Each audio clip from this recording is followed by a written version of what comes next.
Halo semuanya, apa kabar? Balik lagi bersama kita bertiga, saya Leoni. Saya Chelsea. Dan saya Geral. Jadi kita hari ini mau bahas apa nih? Hari ini kita mau membahas tentang potensi dan persebaran sumber daya dalam aspek pertanian, perkebunan, perikanan, dan peternakan untuk ketahanan pangan nasional. Yuk kita mulai. Yang pertama, saya akan membahas mengenai potensi dan persebaran sumber daya pertanian dan juga perkebunan. Topik-topik apa aja sih yang saya akan bahas? Yang pertama, pengertian. Yang kedua, potensi dan juga persebarannya. Yang ketiga, jenis-jenisnya. Yang keempat, manfaat dari pertanian dan juga perkebunan. Dan yang kelima, asal-usul dari pertanian dan juga perkebunan. Nah, yang pertama, saya akan membahas mengenai pengertian. Apa sih pengertian dari pertanian dan juga perkebunan? Nah, kalau pertanian itu merupakan kegiatan pemanfaatan sumber daya hayati yang biasanya dilakukan manusia untuk menghasilkan bahan pangan, bahan baku industri, sumber energi, atau sebagai mengelola lingkungan hidupnya. Nah, kemudian apa sih perkebunan itu sendiri? Apa sih bedanya? Nah, kalau perkebunan itu merupakan kegiatan yang mengusahakan tanaman tertentu pada tanah ataupun media tumbuh lainnya dalam ekosistem yang sesuai, mengelola dan memasarkan barang dan jasa hasil tanaman tersebut. Kemudian, apa sih potensi-potensinya? Potensi dan juga persebaran dari pertanian dan perkebunan. Nah, kalau potensi dari pertanian, yang pertama yaitu padi. Karena hampir semua daerah di Indonesia itu memiliki penghasil padi. Di daerahnya itu kebanyakan penghasil padi. Nah, kemudian yang kedua jagung. Karena di Madura dan NTT, jagung itu merupakan makanan pokok selain padi yang dijadikan sebagai makanan pokok bagi masyarakat Madura dan NTT. Nah, biasanya itu Pulau Jawa itu yang paling banyak menyumbang makanan pokok tersebut, jagung. Kemudian yang ketiga itu ubi kayu atau singkong.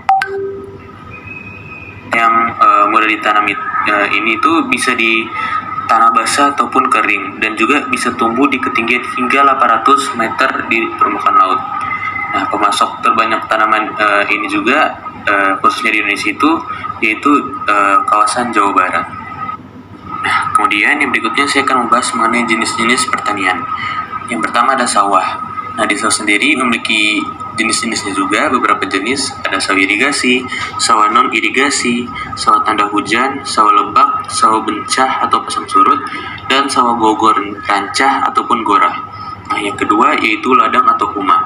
Ladang atau huma itu sendiri merupakan suatu sistem pertanian dengan cara membuka hutan.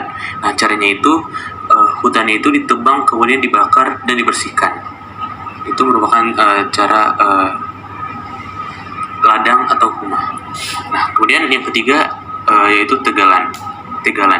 Nah, tegalan sendiri merupakan suatu sistem pertanian di tanah kering yang biasanya itu diusahakan pada musim penghujan sebagai tanaman palawija.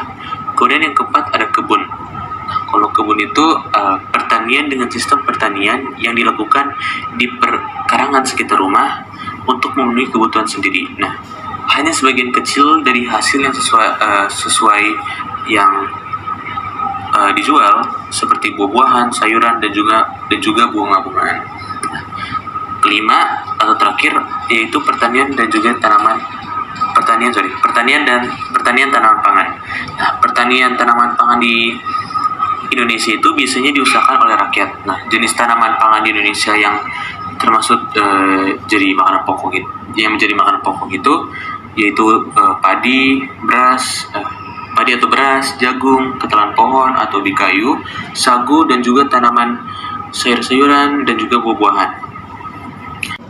Nah, berikutnya saya akan membahas mengenai potensi dari perkebunan.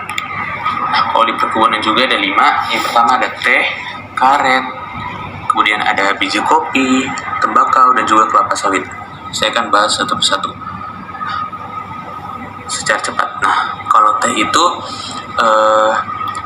meskipun produksinya hanya jenis teh dan juga teh hijau, potensi perkebunan teh di Indonesia itu nggak bisa kita anggap remeh, karena pada tahun 2014 itu nilai ekspor teh di Indonesia itu kita sudah menempati peringkat ke-7 di dunia. Dan 3 besar pemasok teh dunia dalam 1 dekade terakhir memang dikuasai oleh Cina, India, dan juga Kenya, yang hasil produksinya mencapai 10 kali lipat dari Indonesia. Nah, kemudian yang keempat itu, khususnya yang kedua, yaitu karet. Nah, jadi agroindustri karet alam di masa yang akan datang ini katanya diprediksi akan mempunyai prospek yang makin cerah dari saat ini. Nah, salah satu faktor yang bisa dilihat dari karet ini bahwa adanya kesadaran akan kelestarian lingkungan dan juga sumber daya alam. Kemudian yang ketiga itu biji kopi. Nah, sebagai produsen dan juga eksportir kopi terbesar ketiga di dunia, Indonesia itu adalah surga bagi pecandu kopi. Karena saat ini biji kopi itu hasil perkebunan di Indonesia itu hanya kalah dari Brazil dan juga Vietnam yang menduduki peringkat pertama dan juga kedua di dunia. Karena beragamnya jenis biji kopi yang tumbuh di berbagai daerah itu menjadi salah satu potensi besar bagi keunggulan industri kopi di tanah air. Kemudian yang keempat yaitu tembakau. Nah, meski banyak beredar gerakan bahwa anti tembakau di seluruh dunia karena penggunanya salah satunya digunakan sebagai rokok dan itu memang tidak baik, namun nyatanya itu potensi tembakau hasil perkebunan di Indonesia itu tiap tahunnya tidak pernah surut. Kemudian yang kelima yaitu kelapa sawit. Nah, agroindustri kelapa sawit itu merupakan hasil perkebunan Indonesia yang cukup menjanjikan, meskipun di awal tahun bisa dibilang sedang mengalami masa-masa sulit. Namun dengan adanya larangan minyak kelapa sawit dari pemerintah Uni Eropa ini, kebijakan Indonesian Sustainable Palm Oil atau ISPO yang dibuat sebagai salah satu jaminan mutu perkebunan kelapa sawit tampaknya tidak cukup ampuh untuk melawan kedidayaan pemerintah Uni Eropa. Nah, kemudian apa sih manfaat ketika bertani dan juga berkebun? Ada 5 nih. Yang pertama, dapat membantu kita mengenal alam. Kemudian yang kedua, dapat membantu kita lebih mendekat diri dengan lingkungan. Dan yang ketiga, menciptakan dunia yang sehat. Dan serta keempat, menyehatkan tubuh. Dan yang terakhir, kelima, yaitu dapat menghemat biaya. Yang terakhir, saya akan membahas mengenai asal-usul dari pertanian dan juga perkebunan. Nah, kalau perkebunan sendiri itu, perkebunan di Indonesia itu telah melewati perjalanan sejarah yang panjang. Karena lebih dari 5 abad yang lalu, lautan Nusantara yang telah ramai oleh lalu lintas perdagangan komoditi utama di produk perkebunan seperti lada, pala, cengkeh, dan rempah-rempah lainnya. Nah, kemudian yang pertanian itu pada berakhirnya zaman es sekitar 11.000 tahun sebelum Masehi, itu bisa menjadikan bumi lebih hangat dan mengalami musim kering yang lebih panjang. Nah, kondisi ini itu dapat menguntungkan bagi perkembangan tanaman semusim yang dalam waktu relatif singkat memberikan hasil dan biji atau umbinya dapat disimpan. Nah, itu merupakan asal-usul ataupun sejarah terjadinya ataupun adanya perkebunan dan juga pertanian yang ada di Indonesia. Seperti itu. Sekian pembahasan sedikit mengenai pertanian dan perkebunan. Selanjutnya perikanan akan dijelaskan oleh sahabat saya Leoni. Silakan Leoni. Tadi kita sudah mendengarkan penjelasan dari Gerald tentang pertanian dan juga perkebunan. Sekarang kita akan bahas tentang perikanan. Di sini saya akan membahas beberapa topik dari perikanan ini. Yang pertama adalah pengertian dari perikanan, yang kedua potensi dan juga persebaran perikanan, yang ketiga itu adalah manfaat kegiatan perikanan, yang keempat jenis dalam kegiatan perikanan ini, dan yang kelima itu adalah asal-usul dari perikanan tersebut. Oke, yang pertama yang akan kita bahas itu adalah pengertian. Jadi sebelum kita lanjut ke pembahasan selanjutnya, kita harus tahu dulu nih, apa sih itu perikanan? Jadi Perikanan ini adalah semua kegiatan yang berhubungan dengan pengelolaan dan juga pemanfaatan sumber daya ikan dan lingkungannya mulai dari praproduksi, produksi, pengolahan, sampai dengan pemasaran yang dilaksanakan dalam suatu sistem bisnis perikanan. Atau dalam kata lain, perikanan ini adalah suatu sistem yang terdiri dari 3 komponen, yaitu ada biota perairan, habitat biota, dan juga manusia sebagai pengguna sumber daya tersebut. Nah, tadi kan kita udah tahu nih, apa sih itu pengertian dari perikanan. Sekarang kita akan mencari tahu lagi tentang perikanan dengan mengetahui potensinya. Jadi, apa saja sih potensi perikanan di Indonesia? Nah, Indonesia ini memiliki perairan yang luas, memiliki keanekaragaman ikan di seluruh penjuru Indonesia, memiliki juga organisme yang tidak dimiliki negara lain, dan juga memiliki berbagai organisme dengan karakteristiknya yang berbeda-beda. Jadi, seperti yang kita sudah ketahui tadi, Indonesia ini kan merupakan negara maritim dan juga mempunyai laut yang begitu luas, sehingga potensi perikanan laut Indonesia ini sangatlah kaya. Selain itu, keadaan alam bawah laut Indonesia juga tidak bisa dilihat sebelah mata saja jika kita mengedepankan faktor keindahan, keragaman, dan juga pariwisatanya. Hal-hal di atas selama ini belum ditingkatkan secara optimal oleh pemerintah, lain air laut maupun air tawar. Perikanan air tawar di Indonesia juga menjadi salah satu potensi yang tidak dapat dianggap remeh. Dengan banyaknya sumber air tawar yang mengalir seperti danau, sungai, serta waduk yang bisa menjadikan perikanan air tawar itu bisnis dan juga potensi yang sangat menggiurkan. Tambak-tambak atau budidaya ikan air tawar menyebar secara merata di Indonesia. Hal ini dikarenakan adanya ketersediaan sumber air dan hal pendukung lainnya. Selanjutnya, secara potensi, perikanan Indonesia ini adalah perikanan yang terbesar di dunia, baik itu perikanan tangkap maupun perikanan budidaya. Berdasarkan modus operandi atau cara produksi, perikanan ini terbagi menjadi 2, yaitu ada perikanan tangkap atau capture fisheries dan juga perikanan budidaya atau aquaculture. Dengan potensi produksi lestari sekitar 67 juta ton per tahun, dari angka ini potensi produksi lestari perikanan tangkap laut sebesar 9,3 juta ton per tahun dan perikanan tangkap di perairan darat atau danau, sungai, waduk, dan juga rawa sekitar 0,9 juta ton per tahun atau total perikanan tangkap itu sebesar 10,2 juta ton per tahunnya. Sisanya 56,8 juta ton per tahun itu adalah potensi perikanan budidaya, baik budidaya laut atau mariculture, budidaya perairan payau atau tambak, dan juga budidaya perairan tawar atau darat. Selain itu, ada juga faktor-faktor pendorong potensi perikanan di Indonesia, yaitu adalah cara pemeliharaan ikan di Indonesia itu relatif lebih mudah. Dan yang kedua itu kemudahan akses sarana dan prasarana pendukung, khususnya area yang luas perairan untuk transportasi dan lingkungan ikan itu berkembang biak. Dan yang ketiga, lahan, kawasan dan area yang belum dimanfaatkan secara maksimal sebagai lokasi perikanan tangkap. Walaupun Indonesia ini sebagai negara yang terbesar di dunia dalam hal perikanan, ada juga faktor-faktor yang menghambat perikanan di Indonesia, yaitu nelayan tradisional ini masih terikat cuaca dan juga waktu dalam melaut. Dan ada juga alatnya masih sederhana dan terkesan lebih tradisional. Selain itu ada juga hasil tangkapan langsung dijual, tidak ada mesin pengawet, dan cara pengelolaan ikan itu sangat minim. Dan yang terakhir, para peternakan ikan ini atau perikanan darat masih tergantung pabrik dalam penyediaan pangan sehingga harga pakan itu menjadi lebih mahal.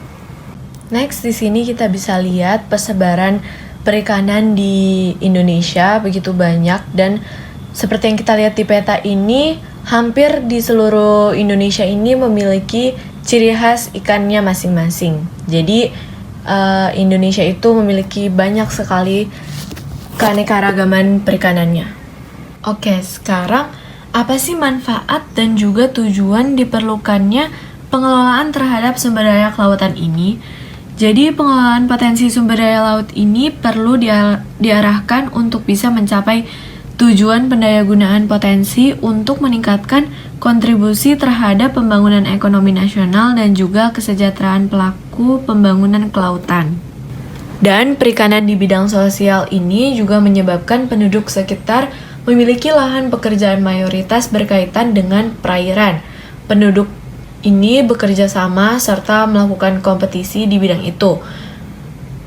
Dan di bidang ekonomi ini kita bisa mendapatkan manfaatnya, yaitu bisa membuka lahan pekerjaan baru dan juga mensejahterakan rakyat sekitar, mengurangi pengangguran, dan menambah pendapatan daerah maupun negara.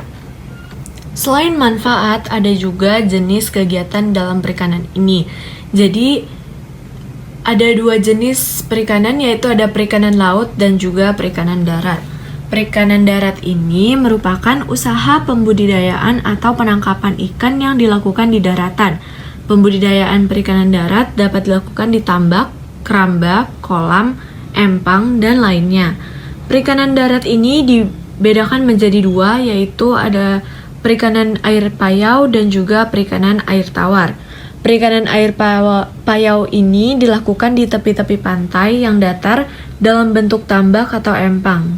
Jenis ikan yang diusahakan ini adalah udang dan bandeng. Dan perikanan air tawar ini adalah perikanan air tawar yang meliputi perikanan di sawah, kolam, danau, sungai, dan keramba. Jenis-jenis ikan yang diusahakan adalah ikan mas, nila, lele, dan juga gurami. Yang kedua itu perikanan laut. Usaha pembudidayaan atau penangkapan hewan-hewan laut ini disebut dengan perikanan laut. Penangkapan hewan-hewan laut biasanya dilakukan oleh penduduk yang tinggal di kawasan pesisir. Nelayan biasanya menangkap hewan-hewan laut di kawasan laut-laut dangkal atau zona neritik. Secara tradisional, para nelayan biasanya menggunakan perahu-perahu kecil. Penangkapan besar-besaran biasanya menggunakan perahu motor yang besar. Jenis peralatan yang digunakan untuk menangkap ikan yang sangat beragam, misalnya pancing, jala, jaring, sero, dan lainnya. Potensi perikanan laut Indonesia ini sangat besar karena hampir 60% wilayah Indonesia merupakan perairan laut. Jenis ikan yang dihasilkan dari perairan laut ini adalah tongkol, cucut, biawak, dan tuna. Sekarang kita masuk ke bagian sejarahnya. Jadi gimana sih asal-usul perikanan ini? Salah satu sejarah perdagangan dunia yang tertua yaitu perdagangan ikan. Ikan kering dari daerah Lofoten ke bagian selatan Eropa, Italia, Spanyol, dan juga Portugal. Perdagangan ikan ini dimulai pada periode Viking atau sebelumnya, yang telah berlangsung lebih dari 1000 tahun.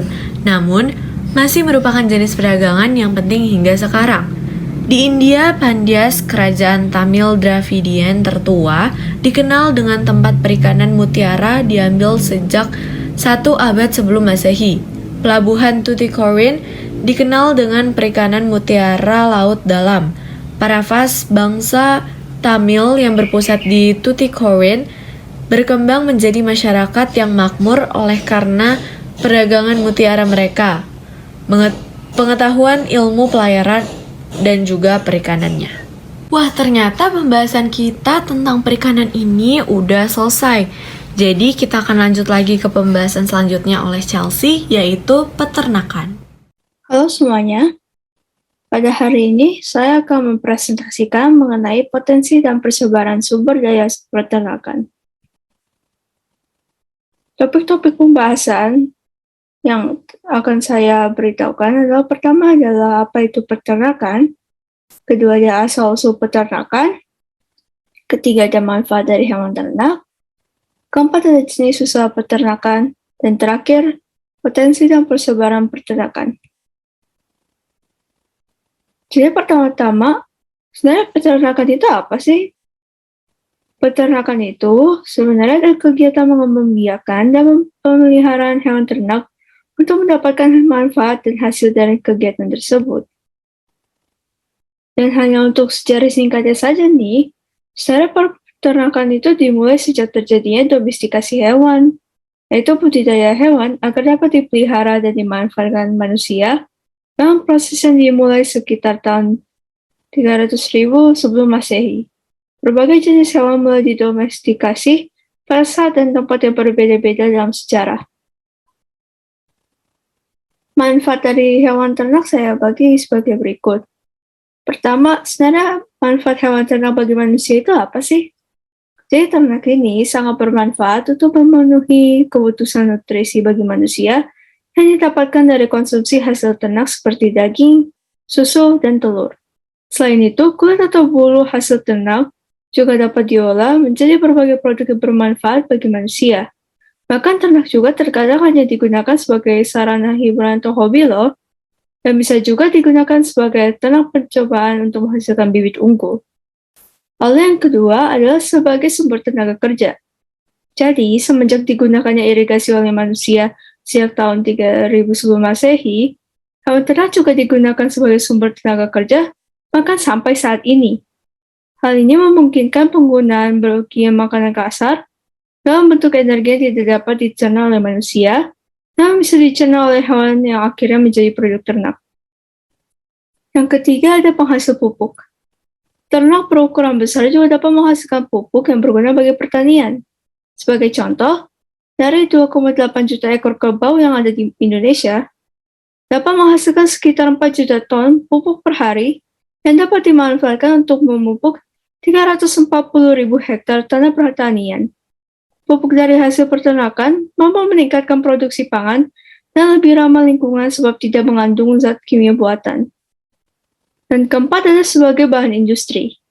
Produk ternak juga bisa dimanfaatkan sebagai sumber bahan baku industri yang dibutuhkan manusia.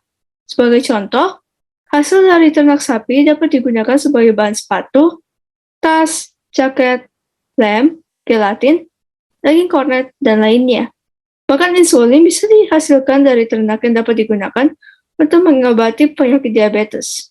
Insulin ini bisa didapat dari ekstraksi pankreas sapi, babi, atau kerbau. Yang kelima ada fungsi sosial. Dalam kehidupan sosial, hewan ternak juga bisa menjadi simbol atau status sosial dalam masyarakat baik melalui upacara keagamaan, adat, perkawinan, hingga pada masyarakat primitif yang menggunakannya untuk sesajian. Dan terakhir ada manfaat ekonomis. Peternakan memang bertujuan utama untuk menghasilkan manfaat ekonomis. Kemampuan mengubah pangan menjadi hasil ternak seperti daging, susu, telur, dan tenaga ini dapat menjadi nilai tambah bagi peternak. Hal ini tentu saja akan menjadi sumber pendapatan dan bahkan tabungan bagi peternak. Pada peternakan tradisional, umumnya hasil peternakan digunakan untuk dijual sewaktu musim paceklik atau dikala memerlukan dana ekstra. Sedangkan pada peternakan modern, hasil peternakan digunakan menjadi barang industri untuk dijual kepada masyarakat secara luas. Dan untuk jenis usaha peternakan yang terdapat di Indonesia, pertama ada peternakan besar. Jadi, jenis ternak besar adalah lembu, kerbau, dan kuda. Binatang itu pada mulanya untuk keperluan pertanian. Misalnya kerbau dimanfaatkan untuk menarik bajak di sawah. Lembu memegang peranan penting untuk keperluan pengangkutan, terutama di daerah-daerah. Misalnya untuk mengangkut barang-barang hasil pertanian rakyat dari daerah ke kota. Kuda atau kuda beban juga dimanfaatkan sebagai tenaga pengangkut, misalnya sebagai penarik kereta atau sado. Selain untuk kepentingan pertanian dan pengangkutan, hewan-hewan tersebut diternakan orang untuk menghasilkan daging, susu, kulit, tanduk, dan pupuk kandang. Pabrik pengalengan daging antara lain terdapat di Singaraja yang terdapat di Bali, sama pengalengan susu terdapat di Pasuruan, Jawa Timur, dan Jakarta. Meskipun dalam perkembangannya, hewan-hewan besar sudah jarang dipakai untuk keperluan membajak dan mengangkut, hewan-hewan tersebut mesti terus diternakkan dalam skala besar. Juga kebutuhan akan daging dan susu terus meningkat seiring bertambahnya populasi penduduk di Indonesia. Setidaknya, melalui pengembangan peternakan hewan besar, berkelanjutan yang profesional pastinya, Indonesia bisa lebih mandiri dan tidak lagi bergantung pada impor dari negara lain. Hasilnya, proses ekonomi menjadi lebih baik masyarakat sehat dan makmur. Yang kedua ada peternakan kecil.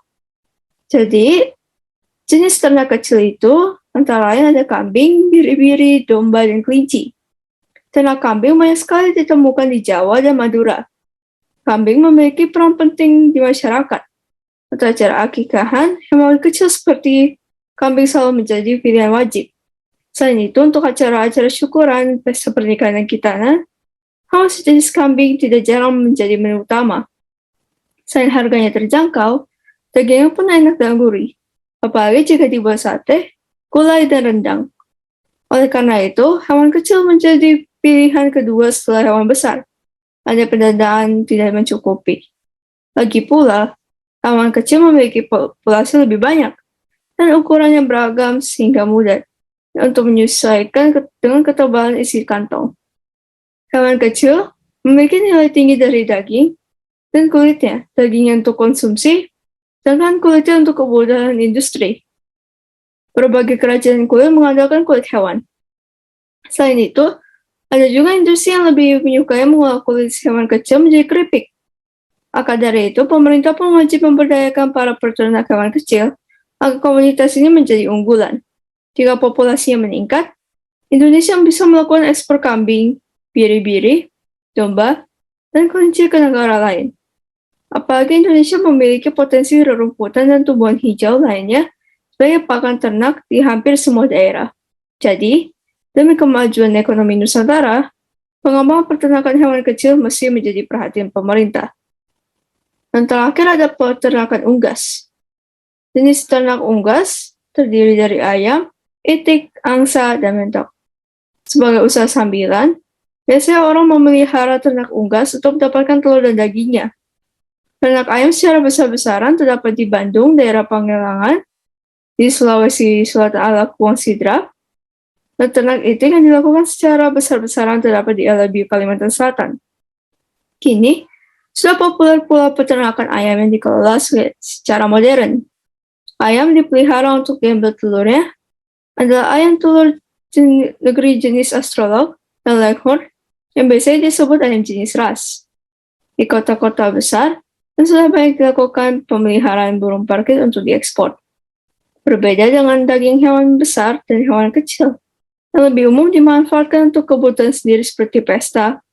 Daging hewan unggas lebih banyak diperuntukkan untuk kebutuhan lauk di warung-warung, restoran, dan kafe-kafe. Tiap hari, kebutuhan daging unggas terus meningkat seiringnya meningkatnya jumlah penduduk. Selain itu, telur yang dihasilkan ternak pun memiliki nilai jual tinggi. Bukan hanya untuk keperluan konsumsi langsung, komoditas telur juga dimanfaatkan sebagai bahan pembuatan kue, bahan dasar industri makanan, dan obat-obatan, khususnya herbal seperti jamu. Potensi ternak unggas di Indonesia memiliki statistik menanjak. Kebutuhan daging ternak dan telur selalu membludak. Apalagi menjelang hari raya, kebutuhan semakin meningkat. Oleh karena itu, jika sektor ini dikembangkan dengan profesional, atas pendampingan pemerintah, hasil produksinya pun akan menjadi berlipat-lipat kali. Indonesia ke depannya tidak boleh lagi menjadi negara pengimpor daging ternak dan telur. Indonesia lah yang seharusnya menjadi pengekspor utama daging dan telur ternak ke seluruh penjuru dunia. Semoga pemerintah benar-benar serius di sektor ini. Untuk potensi peternakan, di Indonesia terdapat 3 yang saya dapatkan. Yaitu yang pertama ada tingkat konsumsi masyarakatnya tinggi, oval atau jeroan yang hanya diperdagangkan di wilayah Asia Timur dan Asia Tenggara seperti Tiongkok dan Indonesia, dan peluang untuk mengekspor komoditas peternakan relatif tinggi. Jika ingin saya jelaskan, tingkat konsumsi masyarakat yang tinggi, sektor peternakan itu memiliki peran yang cukup vital dalam perekonomian Indonesia. Tingkat konsumsi masyarakat pada produk peternakan di Indonesia cukup tinggi seperti daging-dagingan, telur, susu, keju, dan produk lainnya. Untuk poin kedua, selain daging dan produk olahan susu, produk peternakan dapat juga berbentuk hasil sampingan seperti kulit, bulu, dan oval atau yang kita sebut jeroan. Khususnya oval yang hanya diperdagangkan di wilayah Asia Tenggara dan Asia Timur seperti Indonesia dan Tiongkok, produk jeroan sangat laku di dalam perdagangan internasional di wilayah ini disebabkan tersedia berbagai macam produk olahan makanan lokal, serta pengaruh kekayaan bumbu rempah-rempah masakan. Untuk poin yang terakhir, sebenarnya Indonesia sudah menerima beberapa negara tetangga yang menyatakan minatnya untuk mengimpor beberapa komoditas peternakan, dan salah satunya adalah Timor Leste. Maka mereka sudah menyampaikannya secara resmi. Kalau adanya kebutuhan terhadap produk peternakan di Indonesia, di antara DOJ ayam ras pedaging, pakan ternak DOJ itik, baik betul dan pedaging, dan DOQ puyuh serta ternak kambing.